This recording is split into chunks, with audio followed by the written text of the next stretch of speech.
या न्यूज बुलेटिनचे सहप्रायोजक आहेत गोकुळ.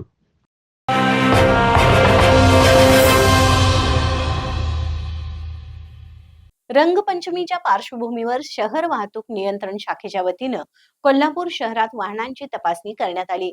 बुधवारी दिवसभर शहर वाहतूक शाखेच्या वतीनं विविध ठिकाणी वाहनधारकांवर कारवाई करत शहर वाहतूक नियंत्रण शाखेनं सुमारे 4,26,500 रुपयाचा दंड वसूल केला.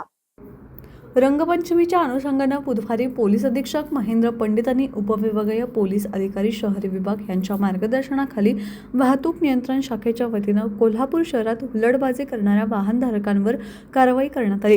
कोल्हापूर शहरामध्ये 31 ठिकाणी शहर वाहतूक शाखेमार्फत कारवाई करण्यात आली. यामध्ये दारू पिऊन वाहन चालवणाऱ्या 20 केसेस, ट्रिपल सीट 181 केसेस, वाहन चालवताना मोबाईलवर बोलणे 42 केसेस, सायलेन्सर 8 केसेस आणि इतर 308 केसेस अशा एकूण 559 वाहन चालकांवर कारवाई करण्यात आली. यात 4,26,500 रुपयांचा दंड वसूल करण्यात आला. बुधवारी रात्री उशिरापर्यंत शहर वाहतूक नियंत्रण शाखेच्या वतीनं पोलीस निरीक्षक नंदकुमार मोरे यांच्यासह अधिकारी कर्मचाऱ्यांनी कारवाईची मोहीम सुरू ठेवली होती.